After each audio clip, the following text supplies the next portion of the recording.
প্রথম মুয়াজ্জিন হযরত বেলাল। যার আজান দুনিয়ার মধ্যে সীমাবদ্ধ থাকে না, আল্লাহর আরশ পর্যন্ত পৌঁছে যায়। সাহাবা বললেন, ইয়া রাসূলুল্লাহ, হযরত বেলালের আজান আল্লাহর আরশ পর্যন্ত পৌঁছে যাওয়ার কারণ কি? রাসূল বললেন, তাহলে শোনো, এই বেলাল শুধুমাত্র ঈমান গ্রহণ করার অপরাধে, তার কোনো অপরাধ ছিল না, একটাই মাত্র অপরাধ, ঈমান গ্রহণ করেছে। আর এই গ্রহণ করার অপরাধে সারাদিন ধরে বেলালকে মারছে। শুধু সারাদিন ধরে বেলালকে মারে নাই, বুকের উপর পাথর চাপা দিয়া সারা রাত চাপা দিয়ে রাখছে। এরপরেও যখন বেলাল আল্লাহ বাদ দেয় নাই, বেলালের জিহ্বাটা টেনে বের করে ওই জিহ্বার মধ্যে কাফের বেঈমানেরা পেরেক ঢুকাইয়া দিছে।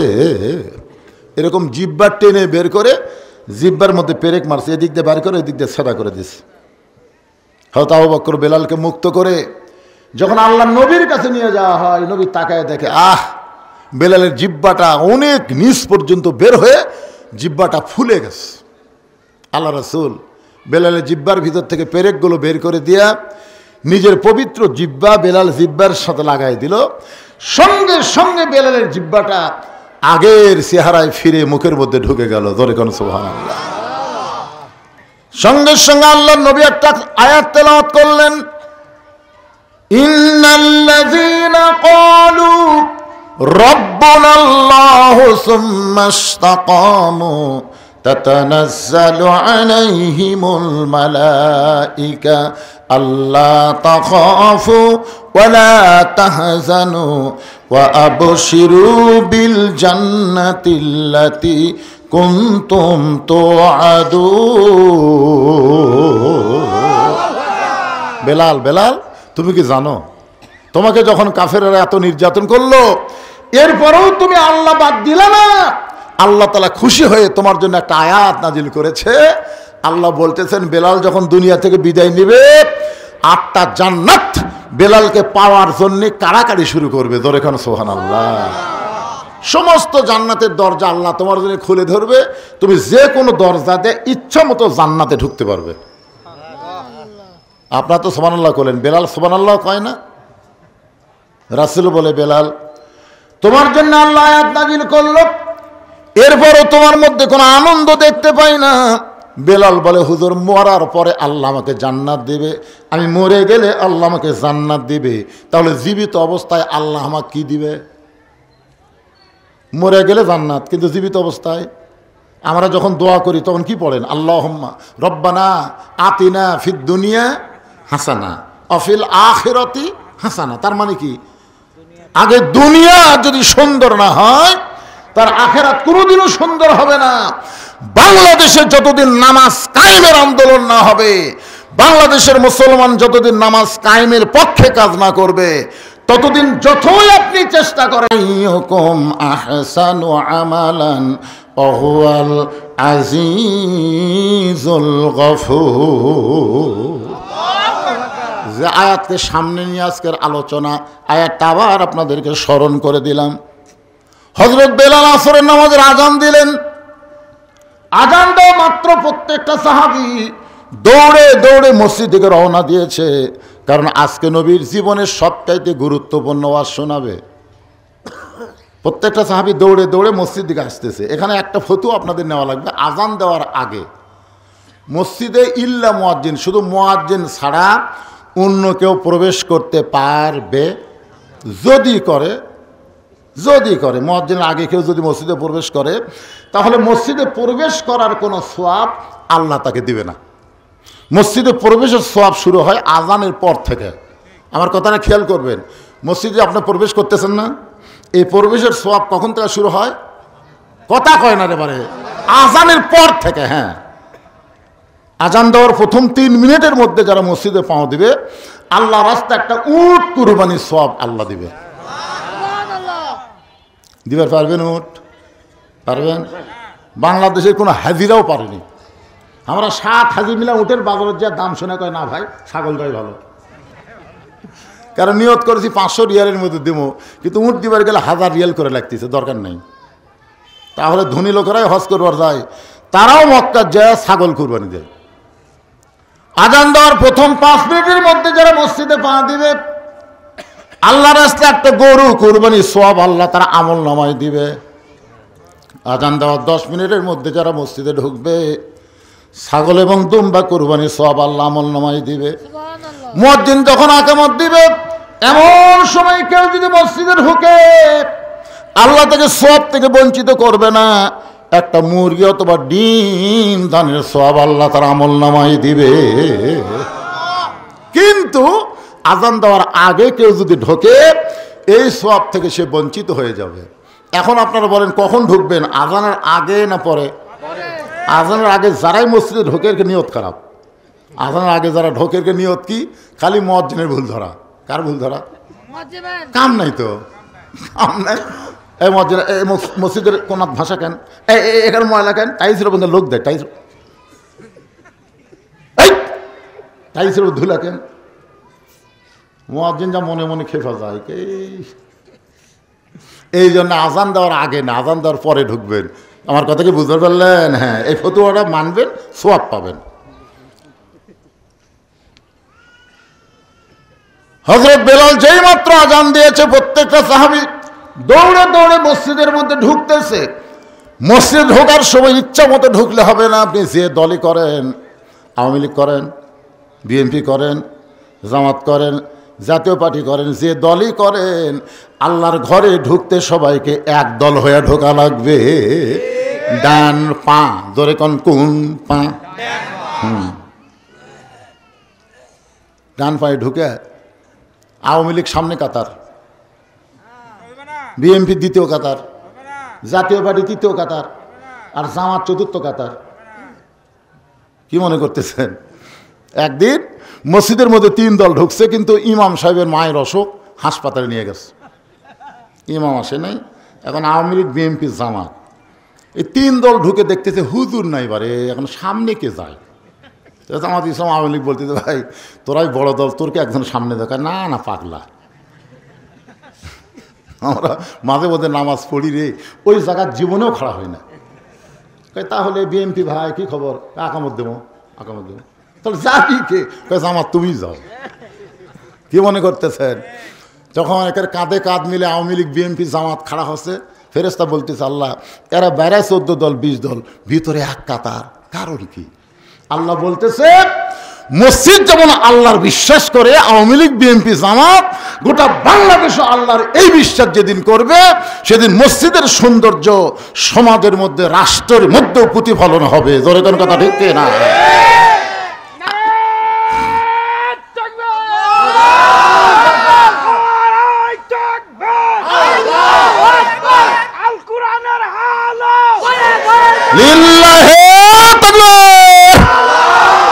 আপনি দেখেন যে কোনো দলের লোক, আপনি যদি বলেন যে ভাই এই বাড়ি, এটা হচ্ছে আমার হুজুর, ওই সাইড আমার ভাইয়ের, ওই সাইড আমার চাচার, ওই সাইড আমার বাপ চাচার, তো সবই যদি তোমাকে হয় আল্লাহর, তখন আল্লাহরা দেখবার গেলে 2 মিনিট হাঁটা লাগবে হুজুর। 2 মিনিট হাঁটা মসজিদের সামনে দেওয়া বলতে হুজুর এখানেও আল্লাহর কিছু ছিল না, আমার চাচা 10 শতক আল্লাহ দান করছে, আর আমরা টাকা পয়সা দিয়ে আল্লাহ ঘর বেড়ে দিছি। ফেরেশতা ভাই আল্লাহ এই দেশের নাম কি? হ্যাঁ, এই দেশে তোমার কিছুই নেই, আর চাচা দান করলে তোমার জায়গা হয়, আর ওরা টাকাতে তোমার ঘর বানিয়ে দেয়, এই দেশের নাম কি?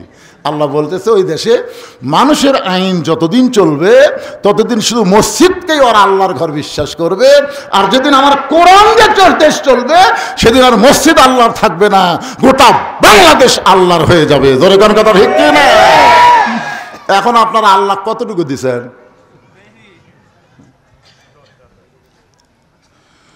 সমস্ত সাহাবী মসজিদের মধ্যে ঢুকে আল্লাহর নবী মুসল্লার মধ্যে ঢুকলেন, মেহরাবের মধ্যে ঢুকলেন। আসরের ফরজ হলো 4 রাকাত। জোরে বলেন কয় রাকাত? 2 ওয়াক্ত নামাজের সালাম ফিরায় নবী সাহাবীর দিকে মুখ ঘুরাই। একটা হলো ফজর, একটা হলো আসর। আমার কথাকে আপনারা বুঝতে পারতেছেন? খুব গুরুত্ব দিয়ে শোনা রাখবে বাজান, মেরাজের রাত। হ্যাঁ, আপনারা বলেন তো জোহরের পরে সুন্নত নফল আছে না নাই?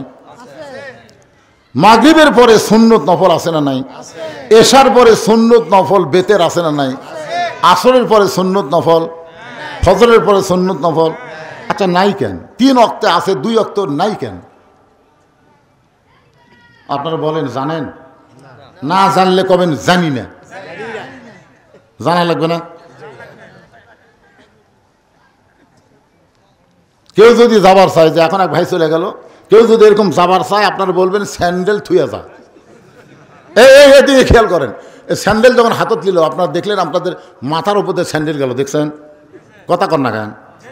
এই যে ভাই লিয়ে গেল ওই মাথার উপর দিয়ে স্যান্ডেল লিয়ে গেল। তো পায়ের জিনিস মাথার উপরে উঠুক আপনারা চান? এখন যদি কেউ যাবার চায় আপনি বলবেন, বন্ধু যদি যাবার চাও স্যান্ডেল দুইটা রাইখা যাও রে।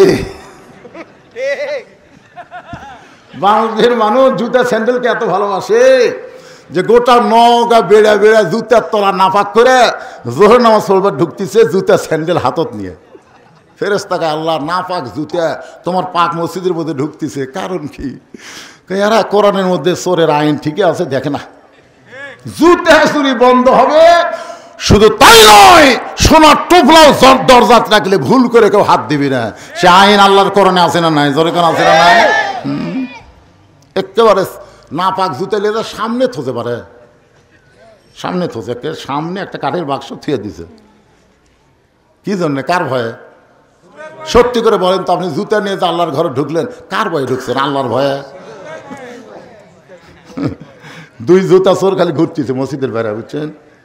ঘুরে ঘুরে বলতেছে হামাকের ভয়ে সব ভালো জুতা ভিতরে ঢুকছে। দেখছেন কি মশান চোরের? হামাকের ভয়ে সব ভালো জুতো মসজিদের মধ্যে ঢুকছে, যে কয়টা দরজা আছে লেওয়ার মতন না। আপনারা বলেন তো, বর্তমানে বাংলাদেশে মানুষের আইন চলার কারণে চোর ডাকাতের মশান বেড়ে গেছে। তোর এখন কথা ঠিক না? যেদিন আল্লাহর আইন চালু হবে, চুরি করলে হাত কাটা দাও, এই আইন খালি চালু করলেই তখন আর কবি হামাকের ভয়ে, তখন বলবে আল্লাহর ভয়ে সব জুতা বাঁধা আছে রে, আল্লাহর ভয়ে সব জুতা বাহিরে আছে। কেউ যদি হাত দেয় বাবা রে। একটু মনোযোগ দিয়ে শুনবেন। নবী আমার 4 রাকাত আসরের ইমামতি করে সালাম ফিরাইলেন। সালাম ফেরানোর সঙ্গে সঙ্গে নবী সাহাবীর দিকে মুখ ঘুরে দাঁড়ালেন। আবু বকর বলেন, ইয়া রাসূলুল্লাহ, জীবনের সবচাইতে গুরুত্বপূর্ণ ওয়াজ করবেন, হুজুর আপনি মেম্বরে বসে ওয়াজ করেন। রাসূল বলেন, সাহাবীরা রে শোনো, আজকে যে গুরুত্বপূর্ণ ওয়াজ তোমাদের শোনাবো, শুধু ওয়াজটা শোনাবো না, আমি ওয়াজটা তোমাদেরকে দেখাবার চাই। যেই বলছে দেখাবার চাই, সাহাবেরা নড়ে চড়ে বসছে। সারা জীবন তো শোনাই হলো রে, আজকে নবী আমার কি দেখাবে? আল্লাহ নবী বললেন, আজকে শুধু ওয়াজ শোনাবো না, ওয়াজটা তোমাদেরকে দেখাবার চাই। এই বলে নবী মেহরাবের মধ্যে ঢুকতেছেন।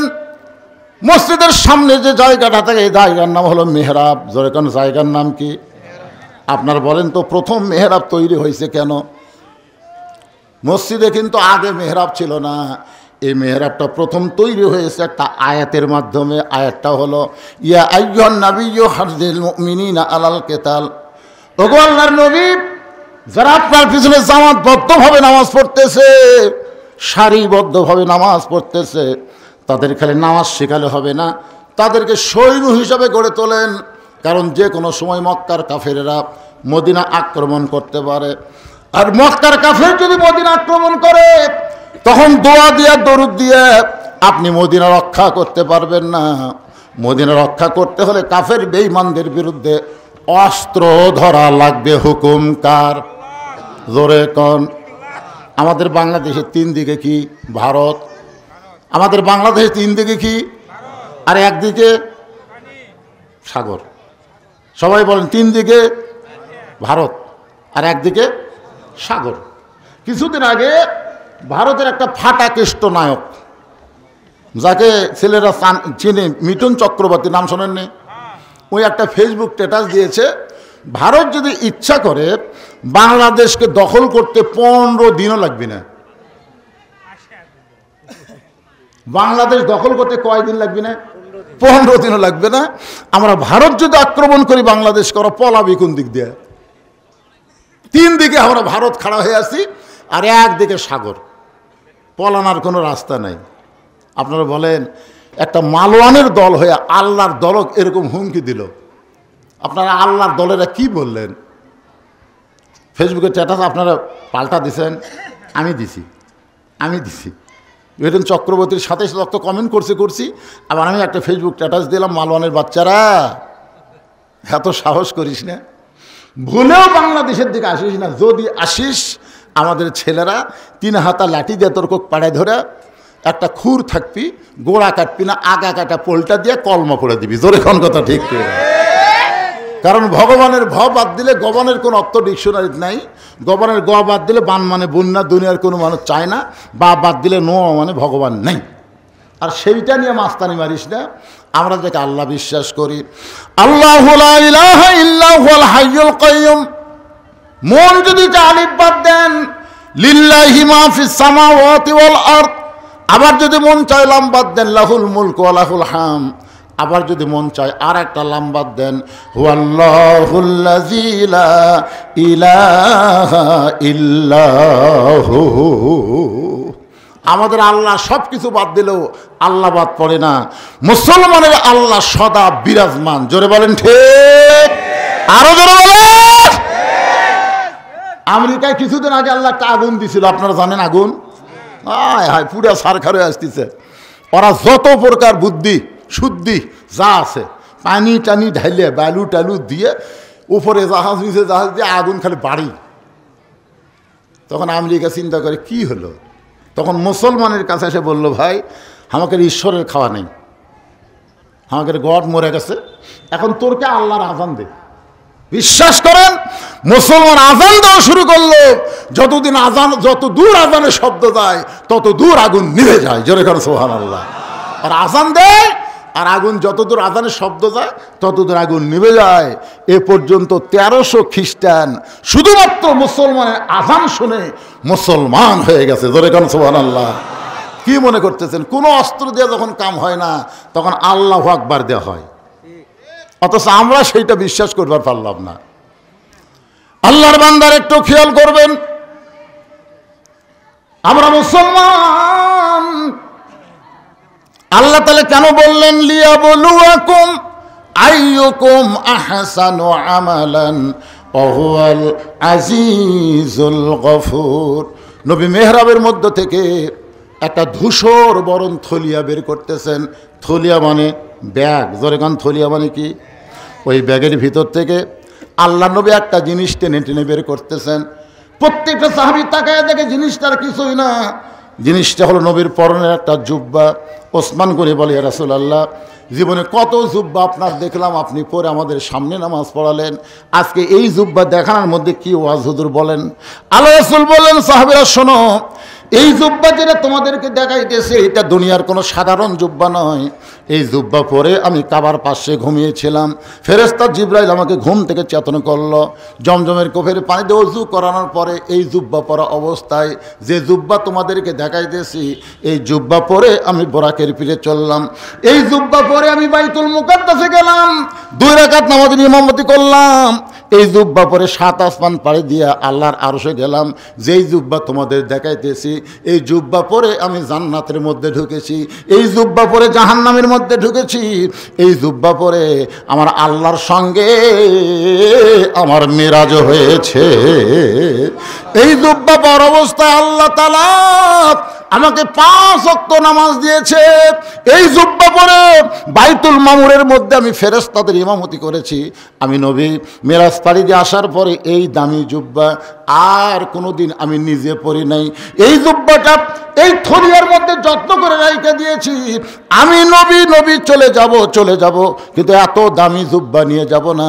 এই জুব্বাটা তোমাদের মধ্যে কাউরে না কাউকে আমি নিজের হাতে পরায়া দিব। লিল্লাহি তাকবীর। আল্লাহ নবী বলেছেন তোমাদের মধ্যে কাউকে না কাউকে এই জুব্বাটা আমি নিজের হাতে পরায় দেব। প্রত্যেকটা সাহাবী জুব্বার দিকে লুলুপ দৃষ্টিতে তাকায় আছে। লুলুপ বোঝেন না?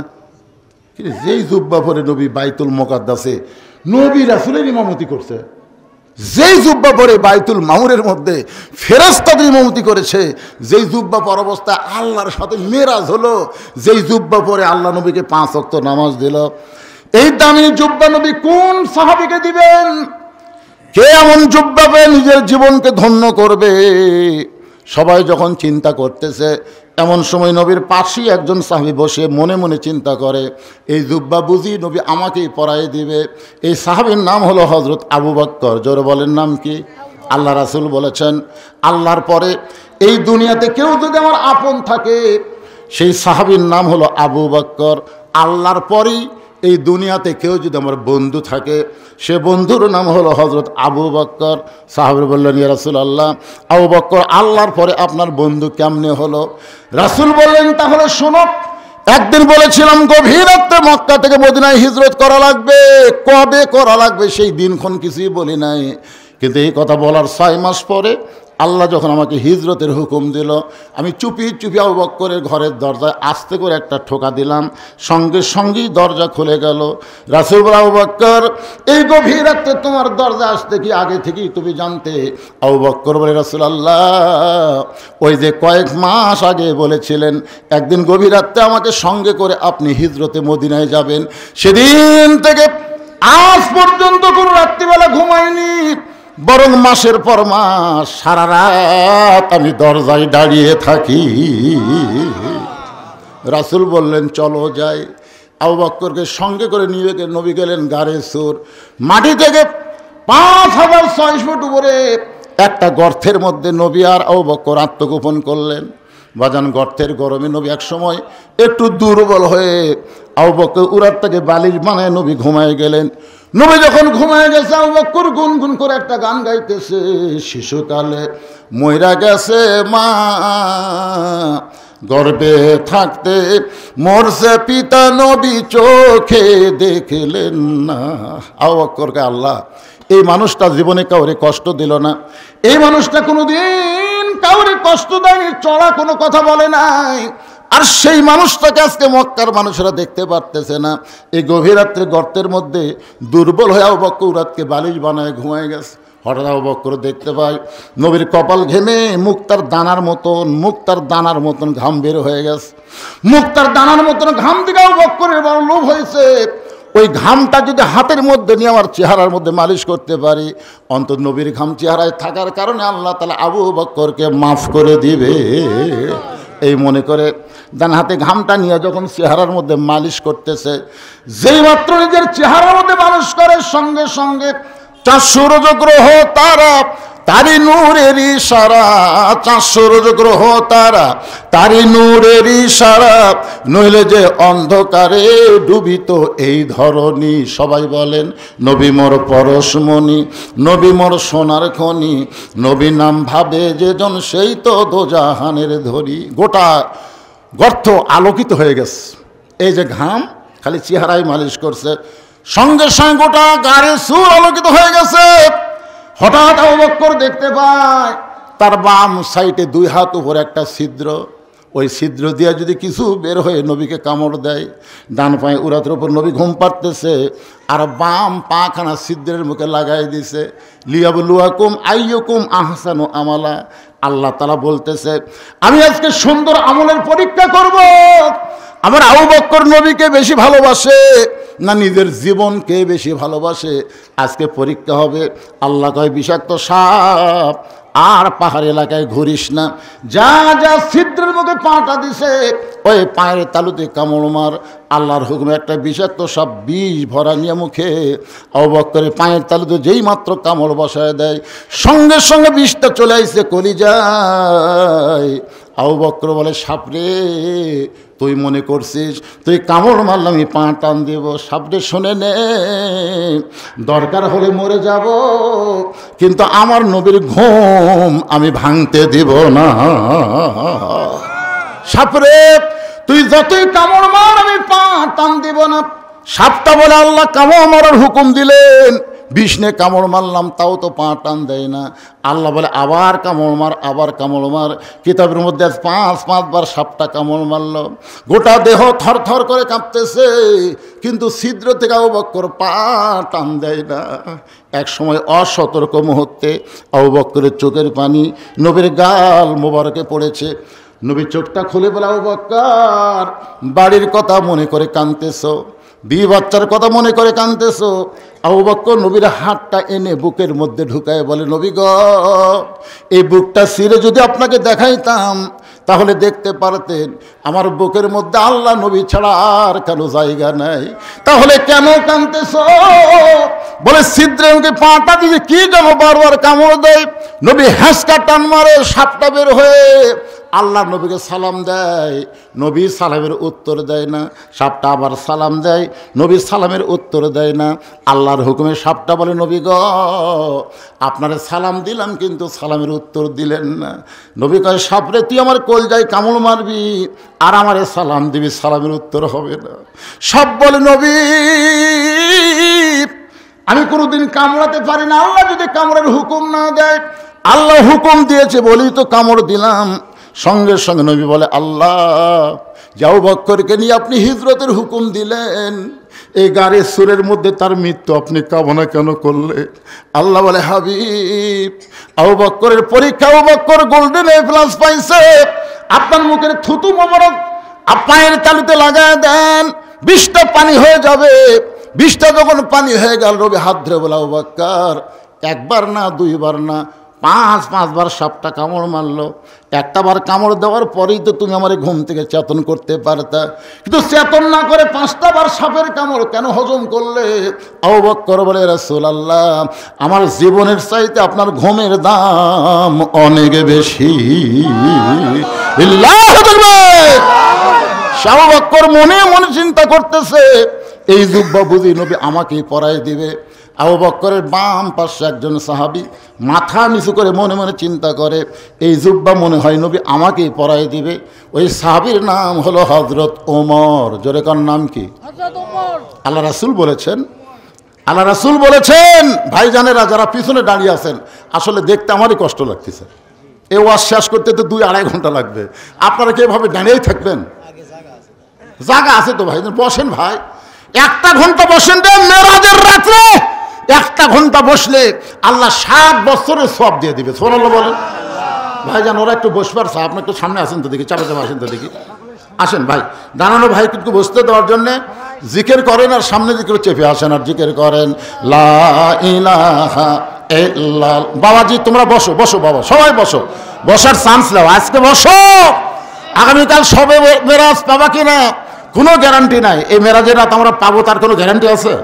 এই জন্য সবাই জিকির করেন আর সামনে আসে, লা ইলাহা ইল্লাল্লাহ, মহব্বতে লা ইলাহা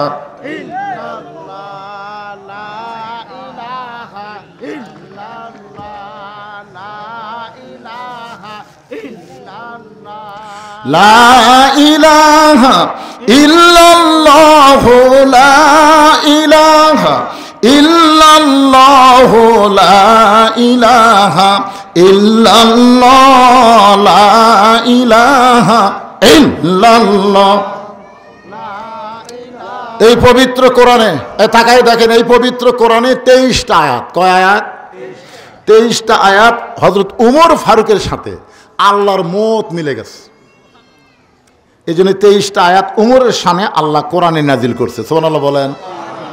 আল্লাহ রাসূল বলেছেন, আমার পরে কেউ যদি নবী হতো, লাউ কানা উমর, আল্লাহ উমরকে নবী বানায় দিত।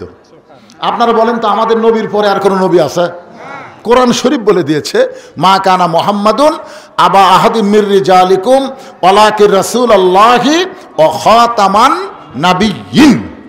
তার মানে বোঝা গেল আমাদের নবীর পরে কোনো নবী নাই। সবাই বলা লাগবে, আমাদের নবীর পরে কোনো নবী আরো জোরে। তাহলে যারা গোলাম আহমদ কাদিয়ানীকে নবী বলে স্বীকার করে এরা মুসলমান। কোরআনের একটা আয়াত না মানার কারণে গোলাম আহমদ কাদিয়ানির দলেরা হলো কাফের। আমি যেই বলবো কাদিয়ানি, আপনারা সবাই বলবেন কাফের। এখানে কিন্তু মিডিয়া আছে না নাই? আপনারা মনে করতেছেন খালি আমাদের এলাকার মধ্যেও ওয়াজ থাকবে, তা না, গোটা বিশ্ব আপনাদের এই ভবানীপুরের ওয়াজ চলে যাবে। এই জন্য সবাই গলা খাকারে দেন, নবী খুশি হবে। আপনাদের ওয়াজের সালাম মদিনার রওজা মোবারকে ফেরেশতারা পৌঁছায় দিবে। সুবহানাল্লাহ বলেন। হুজুর আপনার পরে যারাই নবী দাবি করবে তারা কাফের। ভবানীপুরের জনতা বলেছে, আপনার উম্মতেরা বলেছে। এই জন্য আমি যে বললো কাদিয়ানি, সবাই বলবেন কাফের। কাদিয়ানি আরো জোরে, নবীর পরে নবীর পরে নবী নাই, নবীর পরে যারাই দাবি করবে তারাই হলো কাফের। কিন্তু রাসূল বলেছেন, আমার পরে কেউ যদি নবী হতো, যদি হতো, তাহলে আল্লাহ ওমরকে নবী বানায় দিত। আল্লাহ নবী বলেছেন, নবী হওয়ার সব যোগ্যতা আল্লাহ ওমরকে দান করেছে। নবী হওয়ার সব যোগ্যতা আল্লাহ হয়েছে। জোরে কোন সুবহানাল্লাহ। আল্লাহ নবী যখন মদিনার প্রেসিডেন্ট ছিলেন, শোনেন, নবী যখন মদিনার প্রেসিডেন্ট ছিলেন তখন নবীর 4টা মন্ত্রী ছিলেন। কি গল্প করে বারে যান, সাইডে যান। নবীর 4টা মন্ত্রী ছিল। কয়টা মন্ত্রী? ধর্মমন্ত্রী যিনি ছিলেন তার নাম হলো আবু বকর, আর আইন মন্ত্রী হলেন হযরত উমর, আইন মন্ত্রী। আর অর্থমন্ত্রী হলেন ওসমান গনি, আর শিক্ষামন্ত্রী হলেন হযরত আলী। কয়টা মন্ত্রীর নাম করলাম? তাহলে ওমর ফারুক কি মন্ত্রী? আইন। আইন বারে জোরে কোন কি মন্ত্রী? আইন মন্ত্রী। চিন্তা করছেন তার মধ্যে এমন কি আইন ছিল ভাইজান, যার কারণেই রাসূল তাকে আইন মন্ত্রী দপ্তর দিলেন। রাসূল বলেছেন, হাসরের ময়দানে আল্লাহ আমার ওমরকে নবীদের কাতারে দাঁড় করায় দিবে। কেন দিবে? কারণ রাসূল যে বলেছেন। আচ্ছা, রাসূল যে কথা বলেন এটা কি রাসূল বলেন, আল্লাহ বলায়? তাহলে আল্লাহই বলাইছেন। এই জন্যই দুনিয়াতে নবুয়তের দপ্তর বন্ধ হওয়ার কারণে ওমর নবী হওয়ার পারল না। কিন্তু হাসরের ময়দানে আল্লাহ তাআলা নবীর কথার দাম দিতে গিয়ে ওমরকে নবীদের কাতারে দাঁড় করায় দিবে। যেই কাতারের প্রথম নবী থাকবে দাউদ আলাইহিস সালাম, ওই কাতারে 2 নম্বরে থাকবে হযরত ওমর, আর 3 নম্বরে থাকবে সুলাইমান। এর আগেও আপনাদের আমি ওয়াজ শুনাইছি, সমস্ত নবীরাই হলো বুদ্ধিমান, আর চালাক নবী হলো 2 জন। সমস্ত নবীরা কি? বুদ্ধিমান। আর চালাক নবী কয়জন? 2 জন। মনে নাই 2 চালাককে? একটা হলো মুসা কালিমুল্লাহ, আর একটা সুলাইমান। বুদ্ধিমানের ব্যাখ্যা হলো আল্লাহ যা বলেছে সাথে সাথেই তাই মানছে, এটা হলো বুদ্ধিমান নবীর ব্যাখ্যা। আর চালাক নবীর ব্যাখ্যা হলো আল্লাহ বলেছে, মানছে ঠিকই, কিন্তু মানার আগে প্রশ্ন করছে, মানলে লাভ কি না মানলে ক্ষতি কি জানবার চাই। রাসূল বলেছেন যে আদম আলাইহিস সালামের জায়গায় যদি আল্লাহ মুসা নবীকে তৈরি করে বলতো ওই গাছের কাছে যাওয়া চলবে না, তাহলে মুসা নবী বলতো, আল্লাহ যার কাছে যাওয়াই চলবে না সেটা ভালো জায়গা রাখো না, কারণ জান্নাত একটা ভালো জায়গা। তো ভালো জায়গা খারাপ গাছ রাখলে কেন? আর খারাপ গাছ যখন রাইতেছ তাহলে সেটা আমাকে জবাব দিবা না কেন? এরকম নানা ধরনের প্রশ্ন হতো, কারণ চালাক হওয়ার কারণে। জোরে কোন কি হওয়ার কারণে? তাহলে 1 নম্বর চালাকের নাম কি? মুসা কালিমুল্লাহ। 2 নম্বর চালাক নবী সুলাইমান। মনে মনে চিন্তা করবেন, আমার বাবা দাউদের পরেই তো আমার থাকার কথা, কিন্তু মাঝখানে নবীটা ঢুকলো কে? এই মনে করে ওমর ফারুকের পিঠে হাত দিবে। রাসূল বলেছেন, ওমরের পিঠে যখন হাত দিবে ওমর ফারুক সঙ্গে সঙ্গে বলবেন, এই মিয়া, তোমার মধ্যে কি আল্লাহর কোরআন নাই? অলিমান খাফা মাকাম রাব্বিহি জান্নাতান। আল্লাহর সামনে দণ্ডায়মান হওয়াকে ভয় করে আসামির কাতারে নত জানু হয়ে যারা দাঁড়িয়ে যাবে, আল্লাহ দাঁড়ানো দেখি তাদেরকে 2টা জান্নাত দিয়ে দিবে। আর তুমি আমার পিঠে হাত দিয়ে বলতে তো কোন নই ভাই, কোন নই ভাই? আমি কোনো নবী টবি না, আমার নাম হলো ওমর, আমার নাম ওমর। সুলাইমান কয় কেরি, যতগুলো নবী আল্লাহ দুনিয়াতে পাঠাইছে সব নবীর নাম তো আমি জানি, কিন্তু ওমর নামে তো কোনো নবী নাই। ভাইজান, আপনি যদি ওমর হন তাহলে নবীর কাতারে কেন দাঁড়ালেন? আপনার সামনে যিনি দাঁড়াইছে তিনি আমার বাবা দাউদ আলাইহিস সালাম, আর আমার নাম হলো সুলাইমান। সঙ্গে সঙ্গে রাসূল বলেছেন, ওমর 2 হাত এভাবে জোড় করে বলবে, সুলাইমান নবী গো, আমি বড় বেয়াদবি করেছি, এইটা নবীর কাতার আমি জানি না, আমাকে আল্লাহর হস্তে মাফ করবেন। এইবারে নবীর কাতার যখন ছাড়তে যাবে আল্লাহ বলবে, ওমর নবীর কাতার দাম রাখতে গিয়া তোমাকে নবীদের কাতারে দাঁড় করাইছি, কাতার ছাইল না। ওমর তখন বলবে, আল্লাহ খালি নবীর কথার দাম রাখলে হবে না, আমি ওমরের কথারও দাম রাখা লাগবে। আল্লাহ বলবে, ওমর তুমি আবার কি কথা বলতে চাও? ওমর বলতেছে, আল্লাহ নবীর কাতারে দাঁড় করাইয়া ওমরকে খুশি করতে পারবেন না, ওমর বিশ্ব নবীর উম্মতের কাতারে দাঁড়াতে চায়। নবী না হয়ে দুনিয়ার, না হয়ে ফেরেশতা আল্লাহর হয়েছি উম্মত আপনার, তার তরে শুকুর 1000 বার চলবে না, এখন কোটি বার তার তরে শুকুর কোটি বার। সে মোর মনে মনে বলতেছে দুব্বা নবী আমাকে হয়তো পড়ায় দিবে। ওমর ফারুকের ডান পাশে একজন মাথা নিচু করে কাঁদতেছে, আর জুব্বার দিকে একবার তাকায়, আবার নিচের দিকে তাকায়, ছোট বাচ্চার মতন কান্দে। এই জুব্বা বুঝি নবী আমাকেই পড়ায় দিবে। তার নাম হলো ওসমান গনি। ভাগ্য গনে নবীর ডবল জামাই। সরলাগন না ঘা, নবীর ডবল জামাই। প্রথম বিয়ে করেছিলেন নবীর এক মেয়েকে। আমার মায়েরা তো বলে ফাতেমা রস শুনবার, মায়েরা শোনেন, নবীর মেয়ে কি একটা নাকি? নবীর মেয়ে হলো 4টে। যেখানেই যাই কয় হুজুর ফাতেমা রস করবেন কে? আজকে রোকেয়া রস শোনো। রোকেয়া রোকেয়া আছে, কুলসুমা আছে, জয়নাব আছে, ফাতেমা আছে। খালি ফাতেমা, খালি ফাতেমা। রোকেয়া ওসমান গনির সঙ্গে প্রথম বিয়ে হলো। এক সময় রোকেয়াকে নিয়ে আল্লাহ নবী ওসমানকে বললেন হিজরত করে আবিসিনিয়ায়। নবীর মেয়েদের মধ্যে সবচাইতে রোগা এবং দুর্বল ছিল রোকেয়া। সেই রোকেয়াকে নিয়ে ওসমান গনি আবিসিনিয়ার দিকে পথ ধরলেন। আবিসিনিয়া পাওয়ার পরে রোকেয়া একটু অসুস্থ হয়ে গেলেন। রাসূলের কাছে খবর দেওয়া হলো আপনার মেয়ে রোকেয়া তো অসুস্থ অবস্থায়। রাসূল বললেন তাহলে আবিসিনিয়া থেকে তাকে মদিনায় হিজরত করো। ওসমান গনি নবীর মেয়ে রোকেয়াকে নিয়ে আবিসিনিয়া থেকে যখন মদিনার পথে রওনা দেয়, পথের মাঝখানে অসুস্থ বেশি হয়ে রোকেয়া দুনিয়া থেকে বিদায় নেয়। ওসমান গনি একা একা মদিনায় চলে গেলেন। আল্লাহ নবী যখন মদিনায় হিজরত করে আবু আইয়ুব আনসারীর বাড়িতে, তিনি তলব করলেন ওসমান এবং আমার মেয়ে রোকেয়াকে আমার কাছে নিয়ে আসো। আজ অনেক দিন হলে রোকেয়াকে আমি দেখতে পাইনি, আমার মেয়েটাকে দেখে কলিজা শান্তি করতে চাই। কিছুক্ষণ পর ওসমান গনি একাই উপস্থিত হলেন। রাসূল বলে ওসমান তুমি একা কেন আইলে, আমার মেয়েটা কোথায়? বলে ইয়া রাসূলুল্লাহ আমি আগে মনে মনে চিন্তা করেছিলাম আপনি সবই জানেন, কিন্তু এখন দেখতেছি আপনি জানেন না। আল্লাহ জানাইলে আপনি জানেন। আপনার মেয়ে রোকেয়া আবিসিনিয়া এবং মদিনার মাঝখানে পথে অত্যন্ত অসুস্থ হয়ে দুনিয়া থেকে বিদায় হয়ে গেছে। এইবেলা ওসমান গনি নবীর পায়ের কাছে বসে কান্না শুরু করে দিলেন। রাসূল মাথায় হাত দিল, ওসমান আমার মেয়ে মারা গেছে বলে তুমি কি কাঁদতেছ? তুমি কি রোকেয়ার জন্য কাঁদতেছ? তুমি যে কি কারণে কান্দো আমি নবী জানি। কারণ তুমি আমার জামাই থেকে দূরে যাবে। না রে ওসমান না, আমার একটা মেয়ে চলে গেলে কি হবে? আমার এখনো আর একটা মেয়ে কুলসুম আছে। ওই কুলসুমার সঙ্গে তোমাকে বিয়ে দিয়ে তোমাকে আমার জামাই করে রাখতে চাই। এই জন্য হচ্ছে ডবল জামাই, জিন নুরাইন, দুইটা নূরের অধিকারী। জোরে কোন সুবহানাল্লাহ। ওসমান গনি আর একটা ডিগ্রি হলো গানি। একদিন আল্লাহ রাসূল বললেন ওসমান আল্লাহ তোমাকে কত সম্পদ দিছে, তুমি কি হিসাব জানো? ওসমান বলে হুজুর একটা হিসাব অবশ্য আছে, মানে আমার যত সম্পদ সব গুদামের মধ্যে আছে, আর ওই গুদামও তালা দেওয়ার পরে যে চাবিগুলো আছে এই চাবিগুলো টানতে একটা উট হিমশিম খায়। মানে উটের পিঠের উপর আমি চাবিগুলো রাখি, উটটা চলতে চলতে এক সময় ক্লান্ত হয়ে যায়। তাহলে চিন্তা করে দেখেন, তালা কড্ডি গুদাম কড্ডি, চিন্তা করছেন? খালি চাবি বোঝেন না আপনারা, চাবি বোঝেন না, তালার চাবি টানতে একটা উট হিমশিম খায়।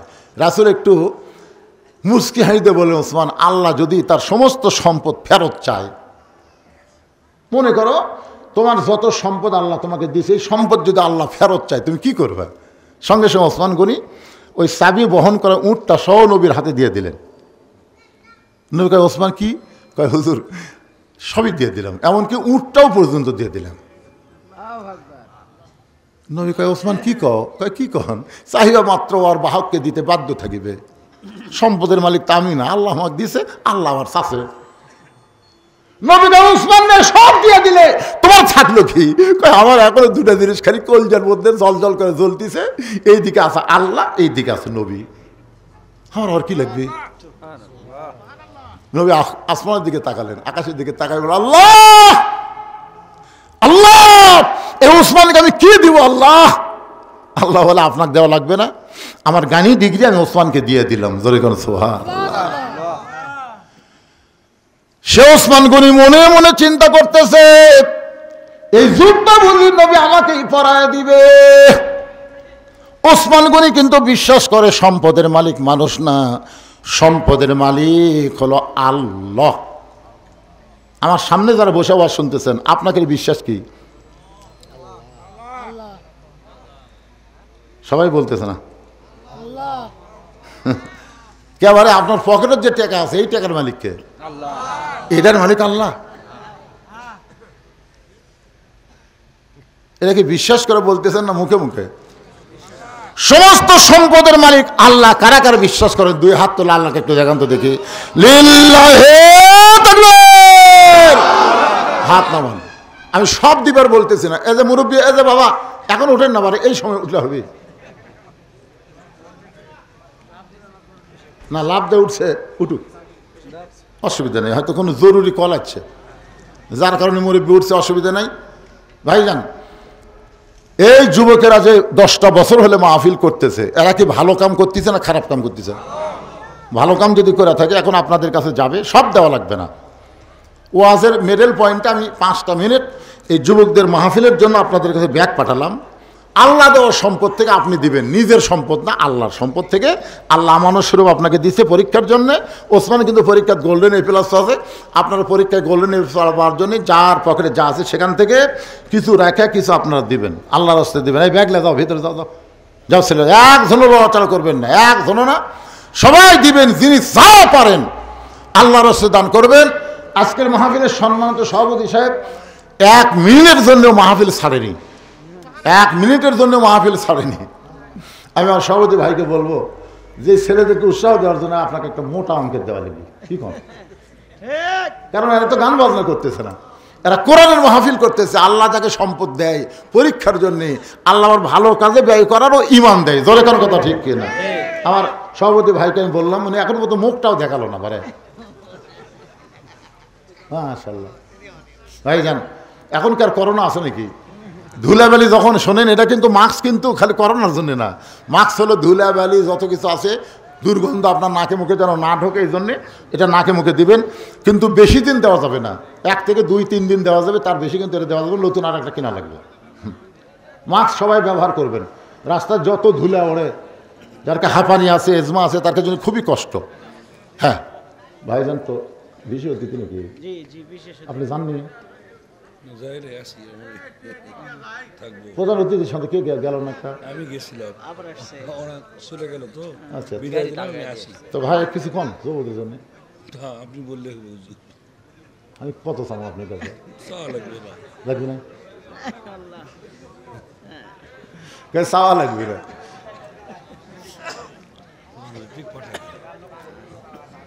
রে ব্যাগের মধ্যে টাকা দিচ্ছে না, খালি দৌড়াচ্ছে ব্যাগলে রে। হ্যাঁ, মেয়েদের মধ্যেও গেছে। আমার মায়েরাও দান করবেন। মায়েরা আমাদের কোনো ওয়াজই করেন, শুরু করছি মা, আপনাকে ওয়াজ শুরু করছি, ইনশাল্লাহ খুশি হয়ে দিয়ে দেন। আমার মায়েরা দান করবেন। ছেলেকেরা গান বাজনা না করে কোরআনের তাফসীর করতেছে। আজকে মেরাজের রজনীতে মা, বড় ফজিলতের রাত। এই রাতে আপনি দান করলে আল্লাহ খুশি হবেন। আপনারা সবাই দান করবেন। একটা পবিত্র রাতে দান করা থেকে নিজকে বিরত রাখবেন, যা পারেন। 10, 20, 50, 100 টাকা, খবরদার আপনি না দিয়া ব্যাগকে ঘুরে দিয়েন না, শেষে আপনি নিজেই ঘুরে দেবেন, বুঝলেন? এই জন্য সবাই দেন, কিঞ্চিত হলেও দেন, কিন্তু বঞ্চিত করেন না। 5 মিনিট আদায়ের পরে আমি আবার আলোচনায় ফিরে আসবো ইনশাল্লাহ। দেন, সবাই দেন, সবাই দেন। কেন ছেলেরা কোথায় গেল রে? এই কাফিলার ছেলেরা কোন জায়গায়? ব্যাগগুলো কুটি যাবি? হ্যাঁ, ব্যাগগুলো সব স্টেজের উপর চলে আসবে ইনশাল্লাহ। 2 জন অতিথি পাশে, প্রধান অতিথি পাইনি। প্রধান অতিথি কিছু দিয়ে গেছে ভাই? চলে গেছে না দিয়া। আলহাজ নাজুল হক সানির কোনো প্রতিনিধি নাই। ছেলেরা বড় আশা করে প্রধান অতিথি করছে, কয় না দিয়ে চলে গেছে। তাহলে হবে দিবে হয়তো, টাইম একেলে হবি না ভাই রে, দেওয়া লাগবে রে। তাছাড়া এরা আবার পাল্টা গেলে খুব বিপদ। এই আমাদের যুবকেরা, বৈষম্যকারী যুবকেরা কিন্তু এখন আবার মারামারি লাগতেছে। জোরে কোন কথা ঠিক কিনা? এরকে মাথা বেশি দিন ভালো থাকে না, ক্লিয়ার থাকে না, যুবক মানুষ না। এই দেখেন কয়েকদিন আগে জীবন দিল, 2000 ছাত্র জনতা জীবন দিয়ে ফ্যাসিস্ট মুক্ত বাংলাদেশ করলো। এখন আবার এরাই কামড়া কামড়ি করবার চাচ্ছে। জোরে কোন কথা? 10টা বছর হলে যারা তাফসীর মাহফিল করতেছে, আমরা চাই না তার আবার ঘুরে গান বাজনার দিকে যাক। আমরা কি চাই? জোরে কোন আমরা কি চাই? গান বাজনা করলে টাকার অভাব নাই, কিন্তু কোরআনের মাহফিল করতে গেলেই অনেকে এখানে সাহায্য করতে, দান করতে সংকোচ করে। সংকোচ কি ভাই রে? আপনি এখানে যারা দিবেন, এটা আপনার জান্নাতের জন্য আল্লাহ কবুল করবে। এখানে এমন কোন আল্লাহর বান্দা নাই যে হুজুর এই যুবকদের গান বাজনা থেকে বাদ দিয়ে আল্লাহর কোরআনের পক্ষে থাকার কারণে আমি 500 টাকা দান করলাম। এরকম একটা যুবক নাই, একটা মানুষও নাই যে 500 টাকা আমি আল্লাহর রাস্তায় দান করলাম। দেখেন তো কেউ আসেন নাকি? খালি ব্যাগের মতো 10 টাকা 20 টাকা দিয়েছেন, গুনবার গেলেই সব দেখা যাবে না। আল্লাহর একজন বান্দা ওঠেন যে হুজুর আমি 500 টাকা দিলাম আমি 500 টাকা। ছেলেরা গান বাজনা বাদ দেয়, কোরআনের মাহফিল করতে যে খুশি হয়ে দিলাম হুজুর আল্লাহর রাস্তায় 500 টাকা দিলাম। এরকম 500 টাকা দেওয়ার একটা লোক এখানে নাই। হ্যাঁ, আপনি ব্যাগের মধ্যে 500 দিয়েছেন? ছোট ভাই জামিল। কি এই তো মাশাআল্লাহ। একজন তরুণ একজন মুরব্বী ব্যাগের মধ্যে দিয়েছে। আমি তেজে চাইলাম কিন্তু মুরব্বী আগেই ব্যাগের মধ্যে কাম সারা দিয়েছে। অনেকে গোপনে দান করা পছন্দ করে। আল্লাহ একজন যুবক, এই যুবকদেরকে কোরআনের পথে রাখার জন্য 500 টাকা দান করলো। আল্লাহ দানকে কবুল করেন। আর একজন নাই নাই টাকা যদি থাকে আজকে রাতটা খেয়াল করবেন, নবীকে আল্লাহ আরো সরিয়ে গেছে, আপনাকে আল্লাহ জান্নাতে নিয়ে যাবেন। কি কোন পারবেন না? পারবেন না? ধরেন পারবেন না? আমার সেই নবীর উম্মত। টাকা থেকে কি করবেন? কালকে হয়তো ডাক্তার দেওয়া লাগবে। ভালো মানুষ খুঁজছে, সকালে উঠতে পারতেছে না। আমাকে হুজুর ভালো মানুষ উঠলাম কিন্তু সকালে উঠতে দিকে এক পা আর উঠতেছে না, এক পা আলগা হয়, এক পা লড়ে না, প্যারালাইসিস হয়ে গেছে। ভালো মানুষ, হাজার হাজার টাকা ডাক্তারকে দেওয়া লাগতেছে। এই জন্য আর সাদাকাতু তারুদ্দুল বালা, দান সাদকা করলে আল্লাহ বালা মুসিবত দূর করে দেয়। একটু জিকির করেন লা ইলাহা ইল্লাল্লাহ, লা ইলাহা ইল্লাল্লাহ, জোরে লা ইলাহা, লা ইলাহা ইল্লাল্লাহ মুহাম্মাদুর রাসূলুল্লাহ সাল্লাল্লাহু। এই আদায় শেষ। মালিক হাজী আবার ওইদিকে যাই কেন? আদায় শেষ, বসো। 1000 টাকা দিছে মালিক হাজী। আলহাস আব্দুল মালিক, নামগুলো ভালো করে বলে। মালিক হাজী কি রে? কাউকে যদি কেউ ডাকে এ মালিক, এ মালিক, কবিরে গোনা হবে। মালিক কার নাম? কথা কয় না। মালিক কার নাম? আল্লাহর নাম। এ মালিক, মালিক কইলে যাবে কি কষে, দুইজনের গুণা হলো। এই জন্য ভালো লাগবে আব্দুল মালিক। ভাইজান সেবতী নাম থুলে সব আছে, কিন্তু টাকার মধ্যে একটু কম বেশি করলে পাপ হয়ে যাবে। আলহাজ আব্দুল মালিক যুবকদেরকে উৎসাহ দেওয়ার জন্য 1000 টাকা দান করেছে। আল্লাহ তার দানকে কবুল করেন। আল্লাহ বেশি বেশি দান করার তৌফিক দেন। দাতার মধ্যে তার নামটা লিখে নেন। ওসমান গনির সঙ্গে আল্লাহ তাকে জান্নাত দেন। জোরে কান আমিন।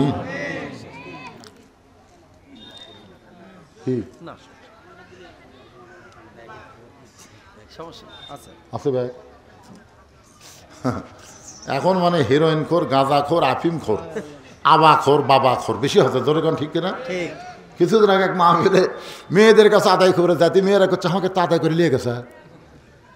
মাহফিল কমিটি কয় আমাকে তো কেউ আসেনি, কে গেল? এদিকে এরা না যাতে একদল তুলে আউট। কি মনে করতেছেন ভাই রে? আবাখোর বাবাখোর এগুলো সব খরচ বন্ধ করবার গেলে এই বর্তমানে আইন দেওয়া হবে না, আল্লাহর কোরআনের আইন লাগবে। জোরে কোন কথা ঠিক না? কোরআন খালি ওয়াজ শোনার মধ্যে রাখেন না। লিয়াবলুয়াকুম আইয়ুকুম আহসানু আমালান ওয়াহুয়াল আজিজুল গফুর। আমার মায়েরা যারা পর্দার অন্তরে শোনেন, নবীর 2টা মেয়েকে বিয়ে করেছিলেন ওসমান গনি। সর্বসাকুল্যে নবীর মেয়ে হলো 4টা। রোকেয়াকে বিয়ে করেছিল আগে, রোকেয়া যখন মারা গেল তারপরে কুলসুমারে বিয়ে করছে। একসাথে করা জায়েজ? একসাথে 2 বোনকে বিয়ে করা জায়েজ? জোরে বলবেন জায়েজ? আচ্ছা জায়েজ নাই, এটা আমরা সবাই স্বীকার করলাম। নাই, আসলে জায়েজ নাই। কিন্তু এক বোনকে বিয়ে করছে, আর একটা যুবতী বোন, বইয়ের একটা যুবতী বোনকে নিয়ে দুলে ভাই ফিল্ডিং মারতেছে। ফিল্ডিং ডানা পার্কের মধ্যে, তারপর আরো কি পার্ক সব আছে এদিকে, বহু পার্ক, পার্কের মধ্যে ফিল্ডিং মারতেছে। এটা মারা জায়েজ? জায়েজ? এক তো গত বছর দেখেছিলাম, কয় বছর আগে। হ্যাঁ, স্বাস্থ্য ভালোই মাশাআল্লাহ। যদি অসুখ হয় আল্লাহ যেন ভালো করে দেয়। জোরে করে আমিন। আল্লাহ তোমাকে ভালো করে দেবে ইনশাআল্লাহ। আল্লাহ পারে না কি কোন পারে কি পারে না? ছেলেটার জন্য প্রাণ খুলে দোয়া করবেন। দেখেন আসো আগে, সময় নাই, প্রাণ খুলে দোয়া করো। আল্লাহ, আরে আল্লাহ তুমি দেখছো বাপ মাকে দিয়েছো কলিজা জুড়ে, সে সন্তান অসুস্থ হয়ে থাক, বাপ মা চাই না আল্লাহ আমরা এতগুলো মানুষ আজকে চাচ্ছি এই বাচ্চাটাকে যেন আগামী বছর আবার আমার সুস্থ দেখতে পাই, ধরে কেন আমি কি সুন্দর শুনতেছে, প্রত্যেকটা কথায় হুঁকারি ধরতেছে। আমার মায়েরা শোনেন, আপনাদের একটু ওয়াজ করব। দুই বোনকে একত্রে বিয়ে করা জায়েজ নাই, এক বোনকে বিয়ে করে আর একটা বোনকে নিয়ে ফিল্ডিং মারাও জায়েজ নাই। যারা মেয়ের বাপ আছে, আমি কিন্তু মেয়ের বাপ হসি বলে কি মরছি নাকি? যারা মেয়ের বাপ আছেন তাদের আমি পায়ে হাত দিয়ে বলতেছি, একটা মেয়েকে যখন বিয়েই দিছেন আর একটা মেয়ে যদি যুবতী থাকে খবরদার ওই জামাইয়ের আশেপাশে যাবার দিবেন না। মেয়েদের জন্য পুরুষ মানুষের মধ্যে দুইটা কাল সাপ আছে মেয়েদের জন্য। এ মায়েরা শোনেন, ভালো করে শোনেন, মেয়েদের জন্য পুরুষের মধ্যে দুইটা কাল সাপ। কাল সাপ বোঝেন? একটা হলো দুলা ভাই আর একটা হলো দেওরা। তো মেয়েরাই কেন চিল্লাচিল্লি করতেছে নাকি? শোনেন, একটা হলো দুলা ভাই, একটা হলো দেওরা। এই দুইটা পুরুষ মেয়েদের ক্ষতি সবচাইতে সমাজে বেশি করে, ধরে কোন ঠিক কিনা? কারণ শালীর গায়ে দুলা ভাই যদি হাত দেয়, শালী ভয় কিছু বলে না, কারণ বোন তার ঘরে আছে, বললে যদি আমার বোনের উপর কষ্ট দেয়। বাপও যদি জানে, দুনিয়ার মানুষের কাছে প্রকাশ করতে শরম পায়, একটা মেয়ে বিয়ে করছে আর একটা মেয়ে খাম করছে, কেমনে বলবে? দেওরা দেখবেন ভাবির উপরে এরকম করে, মায়েদের বলবো না, এই দুইটা দলকে কাল সাপের মতন ভয় করবেন, এদেরকে আশেপাশে যাইতে দিবেন না। কারণ দুনিয়া বেশি দিনের জন্য নয়, আমাদের সবাইকে যাওয়া লাগবে, ঠিক কিনা? আলীকে বুকের মধ্যে নিয়ে গভীর রাত্রে ছোট বাচ্চার মতন ফাতেমা কাঁদতেস, ছোট বাচ্চার মতন কান্দে। আলী বলে, ফাতেমা এমন কান্না তোমাকে কোনোদিন আমি দেখলাম না, আজকে আমাকে বুকের মধ্যে নিয়ে তুমি এত কেন কাঁদতেস? ফাতেমা বলে, স্বামী গ, আমি দুনিয়া থেকে বিদায় নেওয়ার পরে আপনাকে ওসিয়ত করতেছি, আপনি আর একটা বিয়ে করবেন, আপনি আর একটা বিয়ে করবেন। আমি দুনিয়া থেকে বিদায় নেওয়ার পরে আপনি দেরি করবেন না, আর একটা বিয়ে করবেন। আমি জীবিত অবস্থায় আপনি বিয়ে করলে আপনার শ্বশুর আমার বাবা আল্লাহর নবী কষ্ট পাবে, এই জন্য হয়তো আপনি করবেন না, কিন্তু আমি মরে গেলে আপনি তাড়াতাড়ি আর একটা বিয়ে করে নেবেন। আলী বলে, ফাতেমা তুমি আমাকে বিয়ের কথা বলার জন্যই কেমন করে কাঁদতেছো? ফাতেমা বলে, স্বামী গ, আমি সব সময় আল্লাহর কাছে বলেছি, আল্লাহ ফাতেমার দোয়াটা কবুল করো। আল্লাহ তাআলা আমার দোয়া কবুল করেছে, আমার দোয়া কবুল করেছে। আলী বলে, ফাতেমা দোয়া কবুল করলে কেউ কান্দে নাকি? এমন করে কেন কাঁদতেছো? ফাতেমা বলে, স্বামী গো, দোয়াটা হলো আল্লাহ যেন পর্দার মধ্যে আমার মৃত্যু দেয়। আলী বলতে পাগলি নাকি? সারা জীবন তুমি পর্দা মেনে চললে, যে মেয়েটা সারা জীবন পর্দার মধ্যে ছিল সে তো পর্দার মধ্যেই মৃত্যুবরণ করবে।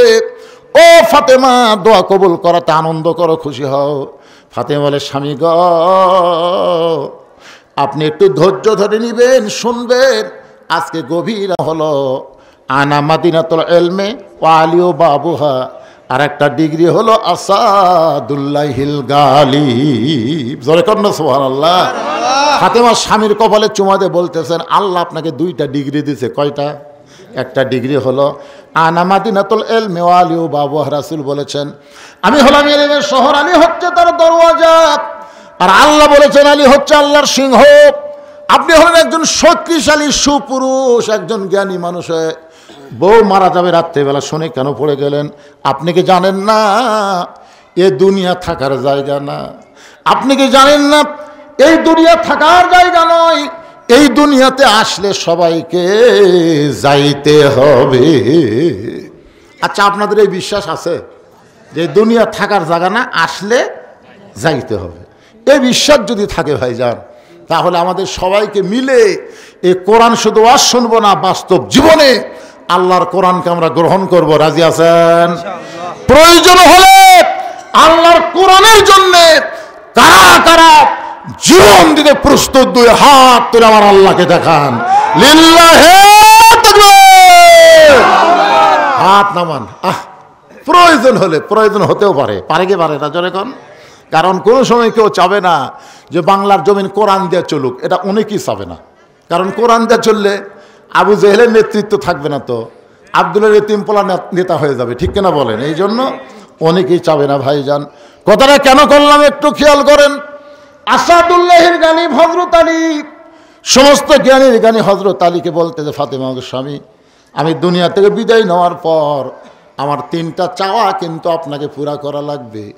যেই বলছে 3টা চাওয়া পুরা করা লাগবে, আলী ছোট বাচ্চার মতন কাঁদতে, ফাতেমা দুনিয়াতে গরিব ছিলাম বলে তোমারে কিছুই দিবার পারলাম না, গরিব ছিলাম বলে দুনিয়াতে তোমাকে কিছুই দিবার পারি নাই। আল্লাহ রাসূল কিন্তু ফাতেমাকে বলেছে, ফাতেমা কোনো কিছুর জন্যে আলীকে যেন কষ্ট দিও না, আলীকে কষ্ট দিও না ফাতেমা। যদি তোমার কোনো কিছু দরকারি হয় তুমি আমার কাছে যেও, আমার কাছে বলো, আমি বাবা হিসাবে যতদূর পারি তোমাকে চেষ্টা করব, কিন্তু খবরদার আমার আলীকে যেন কষ্ট দিও না। সুবহানাল্লাহ খান। যার কারণে ফাতেমা কোনদিন স্বামীকে কষ্ট দেয় নাই। একদিন গভীর রাত্রে ফাতেমা হযরত আলী ঘুম থেকে চেতন পাইছে, গভীর রাত্রে ঘুম থেকে চেতন পাইয়া দেখে হাসান হোসেন ঘুম পাড়তেছে, ওদের মাঝখানে ওদের মা ঘুমাই, সে মাটার নাই। 2 বেটা ঘুম পাড়তেছে, মাঝখানে মা নাই। আলীর মনে সন্দেহ হয়ে গেল, এই গভীর রাত্রে ফাতেমা কোথায় গেল। দরজার দাঁড়ায় দেখে ফাতেমা কালো চাদর গায়ে দিয়া খুব দ্রুত গতিতে হাঁটতেছে মদিনার ভিতরে। আলীর মনে সন্দেহ হলো, স্বামী ঘুমের মধ্যে রাইকা, সন্তানকে ঘুমের মধ্যে রাইকা ফাতেমা কোথায় যাবে। নিরাপদ দূরত্ব বজায় রেখে পিছনে পিছনে হাঁটতেছে।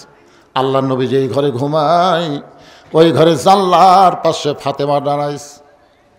বাবা, আজকে মা যদি দুনিয়াতে জীবিত থাকতো আপনার কাছে আমাকে আশা লাগতো না, কারণ সন্তান মায়ের কাছে যত কথা বলতে পারে বাবার কাছে তত কথা বলতে পারে। জোরে বলেন, পারে নাকি? পারে। মা যদি আজকে আমার জীবিত থাকতো বাবা, এই গভীর রাত্রে আপনার কাছে আশা লাগতো না। বাবা গো, যদি আপনি চেতন থাকেন ফাতেমার জন্য একটু দরজা খুলে দেন। হযরত আলী দূর থেকে দেখে নবী যখন দরজা খুলে দিছে, ফাতেমা ঘরের মধ্যে যাওয়ার সাথে সাথে আলী দৌড়ে গিয়ে জানলার কাছে কানটা লাগায় শুনতেছে, দেখে বাপ বেটির মধ্যে আমার বিরুদ্ধে কোনো কথা হয় কিনা। রাসূল বলে, ফাতেমা এই গভীর রাত্রে তুই একা একা কেন আইছিস মা? আমার আলীকেও ঘরের মধ্যে আসতে বল। জোরে কেন সুবহানাল্লাহ। যেই বলেছে তুই একা একা কেন আইছিস ঘরের মধ্যে, আমার আলীকেও ঘরের মধ্যে আসতে বল। হযরত আলী জানলার কাছ থেকে চমকে উঠছে, আমি যে জানলার কাছে নবীকে জানলো নাকি? ফাতেমা বলে, বাবা আপনার জামাই কেমনে আসবে বাবা? আপনার জামাই ঘুমের মধ্যে আছে, হাসান হোসেন ঘুমের মধ্যে আছে, এই মুহূর্তে আমি একা একা আপনার কাছে আইছি বাবা, মেহেরবানি করে একটু ঘরে বাতি জ্বালান, মেহেরবানি করে একটু ঘরে বাতি জ্বালান। রাসূল বলে, ফাতেমা যদি আলী চেতন পায় তাহলে অবশ্যই তোকে সন্দেহ করবে, কি বলবি বল, তাড়াতাড়ি বলে যা। ফাতেমা বললেন, বাবা বহুদিন বলেছি কাম হয় নাই, আজকে রাতের বেলা একটু আপনাকে দেখাবার চাই। রাসূল যেই মাত্র ঘরে বাতি জ্বলাইছে সঙ্গে সঙ্গে ফাতেমা 2টা হাত নবীর সামনে বাড়ায় দেয়। নবী বাতির আলোতে দেখতে পায় ফাতেমার 2টা হাত গোস্তের টুকরার মতন লাল দেখা যায়। ফাতেমা রে, তোর হাতের চামড়া কোথায়? 2টা হাত গোস্তের মধ্যে কেন দেখতে পায়? ফাতেমা বলে, বাবা জাতা ঘুরাইতে ঘুরাইতে হাতের মধ্যে ফসকা পড়ে গেছে বাবা। এরপর পুরাতন জাতা ঘুরাইতে গিয়া আমার হাত ফেটে রক্ত বের হয়ে গোটা হাত 2টা গোস্তের মতো। এই গভীর রাত্রে আপনার কাছে আইসি বাবা, মেহেরবানি করে 3 দিনের জন্য একটু খাবার দিবেন, 3টা দিনের জন্য খাবার দিবেন। আমার হাসান হোসেন যেন না জানে, আমার স্বামী যেন না বুঝতে পারে। সঙ্গে সঙ্গে রাসূল ঘরের কোনায় গিয়ে বলে, আল্লাহ আজকে তোমার যদি মেয়ে থাকতো আর মেয়ে এসে যদি তোমার কাছে এইভাবে হাত দেখাতো, বলো আল্লাহ বলো তোমার কেমন কষ্ট হইতো। লাম ইয়ালিদ ওয়া লাম ইউলাদ, তোমার সন্তান নাই, তুমি কারো সন্তান না। আল্লাহ গো, দুনিয়ার কত ধনী ধনী যুবক আমার কলিজার টুকরা ফাতেমার বিয়ে করতে চাইছিল, কিন্তু তুমি আল্লাহ এমন গরিব ঘটকে, এমন গরিবের সঙ্গে ঘটকালি করলাম, সে আলীর সঙ্গে বিয়ে দিলাম, আমার ফাতেমার জীবনে কোনো শান্তি নাই। এই কথা যেই মাত্র নবী বলেছে সঙ্গে সঙ্গে ফাতেমা মাথায় ঘোমটা দিয়ে ঘর থেকে বাইরে যায়। রাসূল বলে, ফাতেমা আমি তো তোর বিরুদ্ধে বলিনি মা, তুই কেন ঘর থেকে বাইরে গেলি? ফাতেমা বলে, বাবা আপনি একদিন আমাকে বলেছিলেন আল্লাহর পরে কাউকে যদি সেজদা দেওয়ার হুকুম থাকতো তাহলে প্রত্যেকটা বিবিকে বলতাম স্বামীর পায়ে সেজদা করো। সেই দিন থেকে আমার স্বামী আলীকে আল্লাহর পরে সবচাইতে বেশি ভালোবাসি। দরকার হলে এই গোস্তওয়ালা হাত দিয়ে, এই রক্তমাখা হাত দিয়ে আমি জাঁতা ঘুরাইব, কিন্তু জীবন গেল আর বাবার কাছে কোনোদিন সাহায্য চাইতে আসব না। এই বলে ফাতেমা যখন একা একা মরুভূমির মধ্যে দৌড়াই, হযরত আলী পিছনে পিছনে দৌড়ায়, বলে আল্লাহ কি বউ পাইলাম, ভাগ্য গুণে কি পাইলাম, এত কষ্টের পরও স্বামীর কাছে কোনোদিন বায়না ধরে না। আলী কান্দের বলে, ফাতেমা রে দুনিয়ার জীবনে কিছুই চাইলা না, আজকে গভীর রাত্রে মারা যাবে, তুমি কি চাইবা ফাতেমা?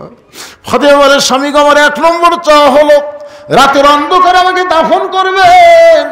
আমার 2 নম্বর চাওয়া হলো আমার কোনো জানাজার ব্যবস্থা করবেন না। আমার 3 নম্বর চাওয়া হলো আমার লাশটা কিন্তু খাটনিতে তুলবেন না। ওগো স্বামী আমি হিসাব করে দেখলাম 4 জন মানুষ খাটনি কান্দে নিবে, এমন 4 জন মানুষ দুনিয়াতে নাই। কারণ আমার বাবা যদি আজকে দুনিয়াতে থাকতো, মরা মেয়ের লাশের খাটনি বাবা কান্দে নিবার পারত।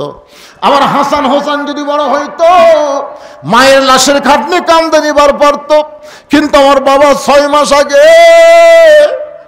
দুনিয়ার সবাইকে ফাঁকি দিয়া বিদায় নিয়েছে। আমার হাসান হোসেন এত ছোট।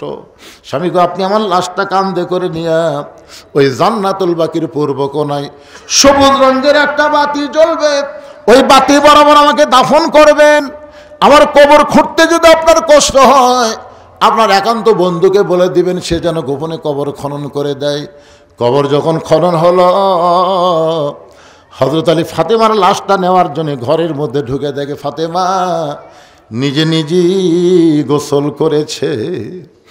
ফাতেমাকে দুনিয়ার কেউ গোসল করে দেয় নাই, নিজে নিজে গোসল করেছে, নিজে নিজেই কাপড়ের কাপড় পরে ডান হাতের নিচে হাসান, বাম হাতের নিচে হোসেনকে ঘুমায় দিয়া ফাতেমা চিরতরে দুনিয়া থেকে বিদায় নিয়েছে। হযরত আলী মুখটা কাফন দিয়া ঢেকে কান্দে করে নিয়ে ওই জান্নাতুল বাকির পূর্ব কোণায় সবুজ রঙের একটা বাতি জ্বলতেছে, যেই বাতির কোনো তার নাই, যেই বাতির কোনো সুইচ নাই, বিনা তারে বিনা সুইচ আল্লাহ অটোমেটিক ভাবে জ্বলায় দিছে। ওই আলোর নিচে ফাতেমাকে দাফন করে যেই মাত্র দাফন কাজ শেষ হয়ে গেল, আলী বলতেছে আল্লাহ আমার ফাতেমাকে তুমি কবুল করে নাও। যেই মাত্র বাতি নিভে গেছে, সঙ্গে সঙ্গে তাকায় দেখে সামনে কয়েকটা পুরাতন কবর। এখনই ফাতেমার কবর দেওয়া হলো, সেই নতুন কবর গেল কোন জায়গায়? আলী বলতেছে আল্লাহ আমার ফাতেমার নতুন কবর কোথায় গেল? গোটা জান্নাতুল বাকি দৌড়াই, ফাতেমার কবর, ফাতেমার কবর। কে যেন বলে আলী ফাতেমা পর্দা নিশি। আমি আল্লাহ জোহরা ডিগ্রি দিয়া ফাতেমার কবরটাকে কিয়ামত পর্যন্ত পর্দা করে দিয়েছি। আমার মায়েরা শুধু ফাতেমার শুনলে হবে না, মা ফাতেমার মতন আপনাদেরকে পর্দা করতে হবে। মা মেয়েদের যে যতই আমল থাক, পর্দা যদি না থাকে কোনো আমল আল্লাহ কবুল করবে না।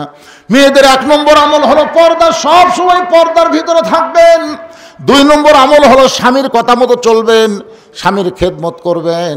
তবে সব সময় খেদমত করা লাগবে না, স্বামী যখন খেদমত চাবে তখন আপনারা খেদমত করবেন। আমি মেয়েদেরকে বলতেছি, মায়েদেরকে বলতেছি, স্বামী যখন খেদমত চাবে, আমার কথা কি বুঝলেন? স্বামী যখন খেদমত চাবে তখন খেদমত করা লাগবে, অযথা খেদমত করা যাবে না।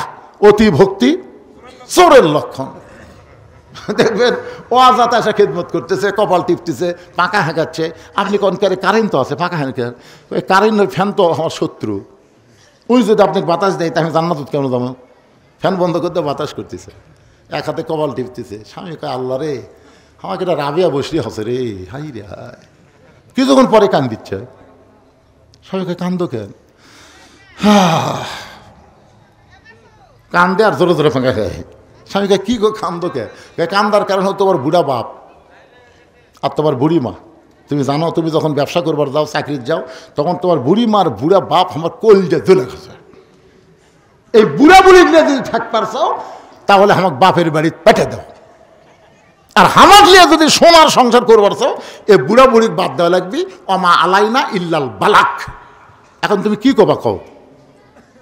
স্বামী চিন্তা করতেছে কি বলি।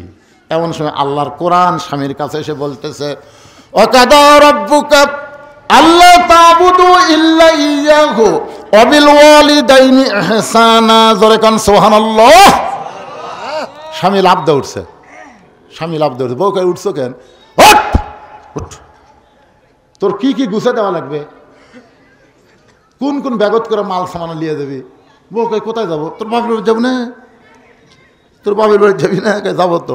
এই জন্য সব গুছা দিই, যা। তুই কি মনে করছিস তুই মরে গেলে বউ পাবো না?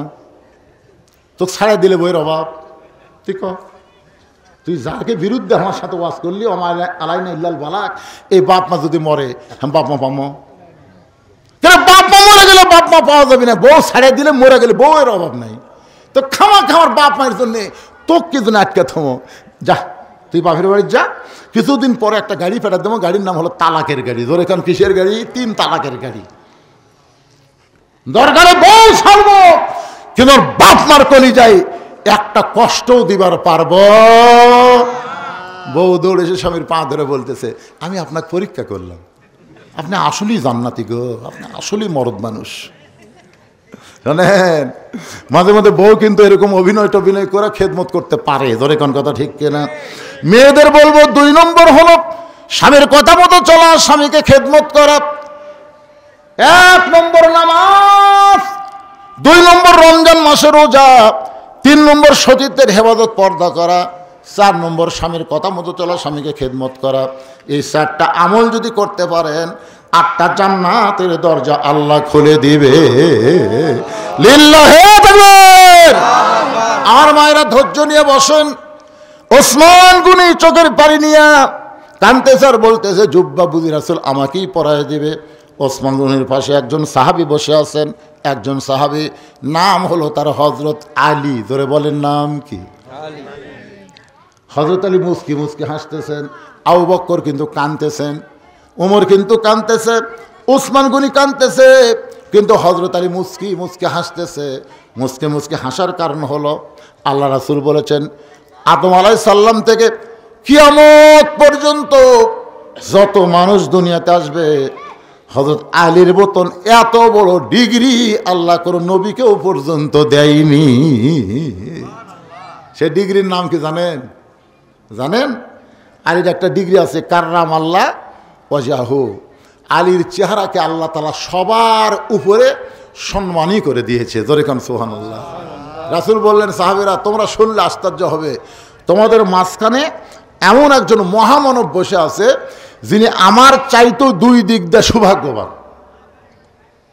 সাহাবীরা বলে, না হুজুর, মহামানব তো আপনি একটাই, আপনি ছাড়বার কি? রাসূল ভাই তোমরা স্বীকার না করলে আমি স্বীকার করি, 2 দিক দিয়ে সে আমার চাইতে সৌভাগ্যবান। শুনে নাও, বাবা আদম থেকে আমি নবী পর্যন্ত প্রত্যেকটা নবীর বিবিরা জান্নাতি। আমার খাদিজা জান্নাতি, আমার আয়েশা জান্নাতি, আমার সালমা জান্নাতি, আমার হাফসা জান্নাতি। এভাবে নবীর বইয়ের কথা বলতেছেন, সব বিবি আমার জান্নাতি। কিন্তু জান্নাতি নারীদের নেত্রী কোনো নবীর বিবি হবার পারল না। জান্নাতি নারীদের নেত্রী হবে সাইয়্যিদাতুন নিসা আহলুল জান্নাহ ফাতেমাতুজ জোহরা। আমার কলিজার টুকরা ফাতেমা জান্নাতি নারীদের নেত্রী। এই জান্নাতি নারীদের নেত্রী স্বামী যিনি, তিনি হলেন পৃথিবীর সৌভাগ্যবান স্বামী। জোরে কান্না সুবহানাল্লাহ। ওমর ফারুক বলে, ইয়া রাসূলুল্লাহ, যোহর নামাজের প্রথম রাকাতে প্রথম সেজদায় 3 বার সুবহানাল্লাহ আলা আমরা পড়ছি, আপনি সেজদা থেকে মাথা তুলছেন, কিন্তু প্রথম রাকাতে দ্বিতীয় সেজদার যায় 100 বার আমরা সুবহানাল্লাহ আলা পড়ছি, কিন্তু আপনি সেজদা তোলেন না। দ্বিতীয় রাকাত ঠিক আছে, তৃতীয় রাকাত ঠিক আছে, চতুর্থ রাকাত ঠিক আছে, কিন্তু প্রথম রাকাতের এই দ্বিতীয় সেজদা এত লম্বা হওয়ার কারণ কি? আল্লাহ রাসূল বলে, সাহাবীরা তোমাদের সবার মনে কি হচ্ছিল? এক সাহেব কয় হুজুর এখন মনে করছে আপনি বোধহয় অসুস্থ হয়ে আছেন। তখন আমরা কি উঠে যে আপনার কী করি, কিন্তু সাহস পাচ্ছিলাম না। তোমরা কি মাথা তুলে কেউ টেরা টেরা করে দেখছেন? না হুজুর, সে সাহস আমরা পাইনি, কারণ একতে দায়িত্ব বিহাদ আল ইমাম বলে আমরা নিয়ত করছি, ইমাম যা করবে আমরাও তাই। আল্লাহ রাসূল বললেন, তাহলে শোনো, তোমরা যখন সেজদার মধ্যে সবাই ছিলে, ওই সময় আমার দুইজন পবিত্র তোমাকে সেজদার সামনে দিয়ে কুট কুট কুট করে আইসা আমার পিঠের উপর দুইজনে বসে গেছে, দুই পবিত্র বসে আছে। এখন আমি নামাজরত অবস্থায় পিঠ থেকে ওদের নামাবার চাচ্ছি, কিন্তু নামাজের মালিক আমাকে বলতেছে, ইয়া রাসূলুল্লাহ, এই দুইজন পবিত্র যতক্ষণ আপনার পিঠে বসে থাকবে আপনি খবরদার সেজদা থেকে মাথা তুলবেন না। আপনি এদেরকে যেমন ভালোবাসেন আমি আল্লাহ তেমন ভালোবাসি। ওমর ফারুক বললেন, ইয়া রাসূলুল্লাহ, হাসান হোসেনকে আপনি পবিত্র বলতেছেন? আল্লাহ নবী বললেন, শোনো, জন্মের পর থেকে হাসান হোসেনকে আমি দেখেছি, এদের দুই ভাইকে এক মুহূর্তের জন্য আমি অপবিত্র হতে দেখিনি। সুবহানাল্লাহ খান না কেন? সুবহানাল্লাহ খান। এখন হয়তো বলবেন, হুজুর হাসান হোসেন কি পেশাব পায়খানা করে নাই? করছে। পেশাব পায়খানার মধ্যে যতক্ষণ ছিল, তারপরে ওরা দুই ভাই আবার পবিত্র হয়ে গেছে জন্মের পর থেকে। মা খাদিজা বলতেছেন, হাসান হোসেন মা যখন আমার পেটের মধ্যে ছিল, হাসান হোসেনের মায়ের নাম কি? ফাতেমা। খাদিজা বলতেছে, যখন আমার পেটে রোকেয়া ছিল, আমার পেটটার ওজন হয়ে গেল, পেটটাও বড় হলো, আমার পেটে ব্যথাও হলো। রোকেয়া যখন দুনিয়াতে ভূমিষ্ঠ হলো, আমার পেটে হাফসা আসলো। আমার পেটে যখন এই যে কুলসুম আসলো, কুলসুম আসার পরে পেটটা বড় হলো, পেটের মধ্যে ওজন হলো, পেটের ব্যথা হলো। এমনভাবে নবীর তিনটা মেয়ের কথা বলে খাদিজা বলতেছে, ফাতেমা যখন আমার পেটে আসলো, আমার পেটের মধ্যে কোনো ব্যথা নাই, পেটটার মধ্যে কোনো ওজন নাই।